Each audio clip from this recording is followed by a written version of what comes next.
नमस्कार दोस्तों, कैसे हैं आप सब? आज हम बात करने वाले हैं कॉस्मोस यानी कि एटम कॉइन के बारे में। दोस्तों, क्या आपको इस कॉइन का पोटेंशियल पता है? क्या आपको पता है ये प्रोजेक्ट कितना स्ट्रॉन्ग है? अगर नहीं पता तो वीडियो को एंड तक जरूर देखें, क्योंकि यहाँ पे हमें नियर अबाउट 100% की ट्रेड दिख रही है। प्लस हम ये भी बताएंगे कि क्या इस प्रोजेक्ट में फ्यूचर में इन्वेस्ट करना बेनिफिशियल है या नहीं। तो वीडियो को लाइक कर दीजिए और चैनल को सब्सक्राइब कर दीजिए and let's start the video. तो सबसे पहले हम कॉइन मार्केट कैप की वेबसाइट पे चलते हैं और इसके टोकन के बारे में थोड़ी सी इन्फॉर्मेशन लेने की ट्राई करते हैं। जैसा कि आप देख सकते हैं कि इसकी जो टोटल सप्लाई है वो है 28 करोड़ टोकन, जिसमें से 22 करोड़ टोकन इसकी सर्कुलेटिंग सप्लाई है। इसका मतलब कि 22 करोड़ टोकन ऑलरेडी मार्केट में सर्कुलेट हो रहे हैं। हालांकि इसकी मैक्सिमम सप्लाई है वो अभी फिक्स नहीं है, तो ये थोड़ा सा चिंताजनक वाली बात है। मगर इसका मार्केट कैप काफी अच्छा, और क्योंकि इसका मार्केट कैप काफी काफी अच्छा है, इसकी वजह से दोस्तों ये कॉइन मार्केट कैप पे नंबर 25 नंबर पे ये कॉइन है इस समय, तो बहुत बड़ी बात है। और इसने भी कुछ अ, महीनों के अंदर ही इसने काफी जंप लिया है। अगर आप इसका ऑल टाइम लो देखो तो वो नियर अबाउट आपका $1 के आसपास है। जी हाँ, $1.13 जो कि 2 साल पहले था। और 17 दिन पहले ही इसने अपना ऑल टाइम हाई टच किया, विच इज 44.70। करंट प्राइस इसका $35.37। प्रोजेक्ट की खास बात क्या है दोस्तों? ये एक ऐसी प्रॉब्लम को सॉल्व कर रहा है ब्लॉकचेन के ऊपर ही, जो मेरे हिसाब से किसी ने अब तक देखी भी नहीं थी। अगर आपको पता हो कि जैसे बिटकॉइन की अपनी ब्लॉकचेन है जो प्रूफ ऑफ वर्क पे काम करती है, इथेरियम की अपनी ब्लॉकचेन है, वैसे ही बाइनेंस की अपनी ब्लॉकचेन है। तो ऐसे हमारे पास कितनी सारी ब्लॉकचेन्स हैं जो अपने जिनकी अपना ही टोकन है, प्लस वो उनका अपना ही कुछ ना कुछ फंडामेंटल है, राइट? तो ये क्या कर रहा है, ये एक मैकेनिज्म प्रोवाइड कर रहा है, एक प्लेटफॉर्म प्रोवाइड कर रहा है जहां पे ये सारी ब्लॉकचेन्स को इंटीग्रेट कर देगा, सो दैट सारी ब्लॉकचेन एक दूसरे से कम्युनिकेट कर पाए। Cosmos bills itself as a project that solves some of the hardest problems facing the blockchain industry. It aims to offer an antidote to slow, expensive, unscalable, and environmentally harmful proof of work protocols like those used by Bitcoin by offering an ecosystem of connected blockchains. तो ये छोटा सा overview था Cosmos के बारे में। इसकी हम डिटेल वीडियो भी बनाएंगे जिसमें हम इसको काफी अच्छे से एक्सप्लेन करेंगे। अब चलते हैं सीधा इसके हम प्रेडिक्शन पे कि हमें फ्यूचर में हमें इसमें कौन सी ट्रेड लेनी चाहिए और किस पोजीशन में हमें ट्रेड लेनी चाहिए और क्या टारगेट होने चाहिए हमारे, तो उसको डिस्कस कर लेते हैं। तो जैसा कि आप देख पा रहे हैं डेली चार्ट में, अगर आप देखें उसको ध्यान से, तो हमें एक सिमेट्रिकल ट्राइंगल दिख रहा है जहां पे ये हमारी रेजिस्टेंस लाइन है और ये हमारी सपोर्ट लाइन है। तो यहाँ पे से कंटिन्यूस रेजिस्टेंस मिल रहा है और यहाँ पे से कंटिन्यूस सपोर्ट मिल रहा है। तो दोनों में से जिस भी साइड ब्रेकआउट होगा विद वॉल्यूम सपोर्ट, वहां पे हम ट्रेड ले सकते हैं। चाहे नीचे की तरफ चाहे इसका प्राइस जाए, चाहे ऊपर की तरफ प्राइस जाए, हम डेफिनेटली यहाँ पे ट्रेड ले सकते हैं। बट एक बात का जो आपको ध्यान रखना होगा कि आप बिल्कुल ब्रेकआउट के टाइम पर ही ट्रेड ले, बीच में ट्रेड ना ले। सपोज अगर यहाँ पे भी प्राइस है तो अगर आप सोचो कि यहाँ से प्राइस ऊपर ही जाएगा तो मैं यहाँ से ट्रेड लेता हूँ, ये गलती मत करना। क्योंकि कभी कभार क्या होता है कि हमें रेजिस्टेंस लाइन पे दोबारा से रेजिस्टेंस मिलती है और जिसकी वजह से प्राइस में हमें डाउनफॉल देखने को मिलता है। तो हमेशा ब्रेकआउट स्टेज पर ही ट्रेड लें, उससे पहले ट्रेड लेने की गलती ना करें। अब इसमें देखते हैं कि हमारे पास चांसेस क्या क्या हैं। तो सबसे पहले ये देखते हैं कि अगर इसका जो ब्रेकआउट होता है दोस्तों वो डाउनवर्ड साइड्स में होता है, तो हमारे पास क्या क्या टारगेट हैं। तो सबसे पहले जो सेफ टारगेट है वो है हमारा $29.60 का। तो अगर आप यहाँ से, अगर आप जिसका जिस भी पॉइंट पे इसका ब्रेकआउट होता है वहां से आप एक फर्स्ट टारगेट जो आप जहाँ पे अपने आप ट्रेड क्लोज कर सकते हो, that will B $29.60। Second target जो है हमारा वो है $22.20। और थर्ड टारगेट जो है वो हमारा है $17.32। तो सिमेट्रिकल ट्राइंगल का जो ब्रेकआउट होता है उसका जो मुझे टारगेट मिल रहा है, तो उसको हम मेजर करते हैं हमेशा इसके पॉइंट से। तो यहाँ से अगर हम देखें तो उसमें हमारा फर्स्ट टारगेट बहुत इजीली अचीव हो जाएगा, सेकंड टारगेट भी इजीली अचीव हो जाएगा, मगर जो थर्ड टारगेट है वो सिमेट्रिकल ट्रायंगल से हमें उसका पैटर्न नहीं मिल रहा।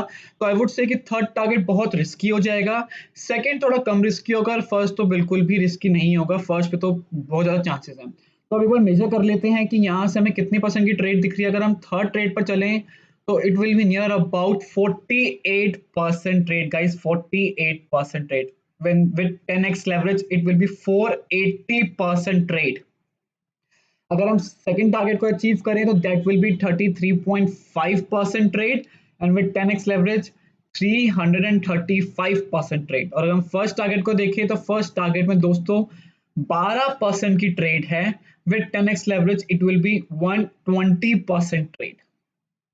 तो ये तो बात होगी अगर इसका डाउनफॉल जो होता है वो डाउनवर्ड साइड में होता है। अब इसकी बात करते हैं अगर इसका जो ब्रेकआउट होता है वो अपवर्ड डायरेक्शन में होता है तो वहां पे हमें क्या पोजीशन दिख सकती है, एक बार वो भी हम स्टडी कर लेते हैं।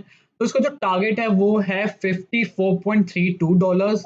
हालांकि अगर हम इसको थोड़ा सा जूम आउट करके देखें तो हमारे पास कोई भी पीछे टारगेट नहीं है क्योंकि प्राइस इतना ऊपर नहीं गया। तो अगर सिमेट्रिकल ट्रायंगल का ब्रेकआउट होने के बाद अगर हम $54.32 पे जाते हैं दोस्तों तो that will be the all time high of this coin. But अगर इसका ब्रेकआउट ऊपर की साइड होता है तो आई वुड से जो फर्स्ट टारगेट हमारा होगा दैट विल बी $44.90, जो कि हमारा पहले भी जहां पे हमें पहले भी रेजिस्टेंस मिली है एब्सोल्युटली एट दिस एरिया। तो ये आपका एरिया है 44 आई थिंक 44.7, नॉट 44.9 नहीं है, $44.7 है। तो ये एरिया सबसे बेस्ट एरिया होगा अपने कुछ पोजीशन को क्लोज करने का। उसके ऊपर का टीए हम नहीं कर सकते क्योंकि प्राइस अभी इतना ऊपर नहीं गया, तो हमें नहीं पता हमें कहाँ पे रेजिस्टेंस मिलेगी और कहाँ पे हमें सपोर्ट मिलेगा। तो अब एक बार इसके ईएमए रिबन को भी हम स्टडी कर लेते हैं कि ईएमए रिबन पे हमें क्या कुछ इंडिकेशंस मिल रहे हैं। एक चीज मैं आपको और दिखाना चाहूंगा before starting the EMA ribbon, यहाँ पे हमें एक बेरिश डिवर्जेंस देखने को मिली जो कि आपकी ऑलमोस्ट एक महीना हमें देखने को मिली। यहाँ पे आप प्राइस देखिए, मैं एक बार इसको भी लाइन को ड्रॉ कर देता हूँ।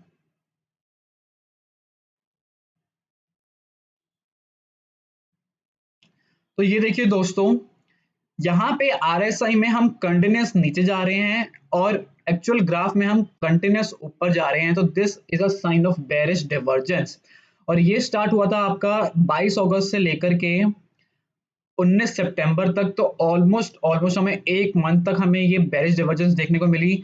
और बेरिश डिवर्जेंस में या तो प्राइस नीचे की तरफ जाता है और या फिर वो कंसोलिडेट करता है, मतलब साइडवेज चलता है। और दोस्तों अभी यही हो रहा है कि प्राइस साइडवेज चल रहा है और साइडवेज चलते हुए इसको काफी टाइम हो गया, 20 सितंबर से लेके करंट डेट हमारी 7 अक्टूबर हो गई। तो ऑलमोस्ट ऑलमोस्ट हम एक महीने के करीब हैं। तो आई थिंक सो कि ये जो बेरिश डिवर्जेंस थी क्योंकि ये साइडवेज चल रही है, इसकी वजह से ये बेरिश डिवर्जेंस अब ज़्यादा देर तक या फिर यहाँ से प्राइस हमें नीचे जाने को नहीं दिखेगा। क्यों? क्योंकि हमें साइडवेज मूवमेंट देखने को मिली है। तो ये भी एक इंडिकेशन है कि प्राइस यहाँ से ऊपर की तरफ जाने के लिए यहाँ पे रेडी हो रहा है, क्योंकि इस समय जो आरएसआई है वो मॉडरेट सिचुएशन में आ चुकी है।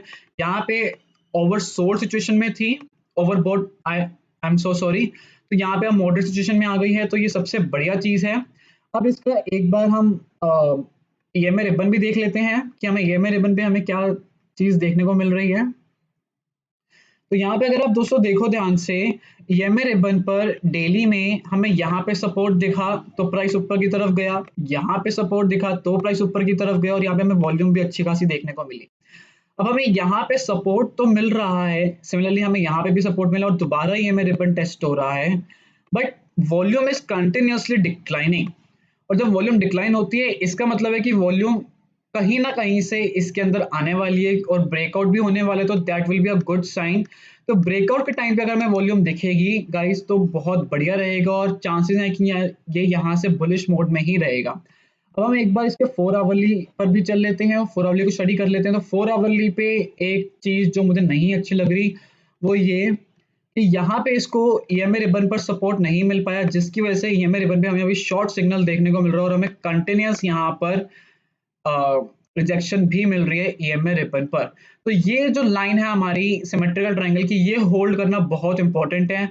और अगर प्राइस यहाँ पे साइडवेज चलता है तो कोई दिक्कत नहीं है क्योंकि वहाँ पे ईएमए रिबन भी टेस्ट होता रहेगा बार बार। जितनी क्लोज हम इस सिमेट्रिकल ट्रायंगल के आएंगे उतनी हमें आइडिया मिल जाएगा कि क्या हमें लॉन्ग करना है या फिर हमें यहाँ पे शॉर्ट करना है, राइट।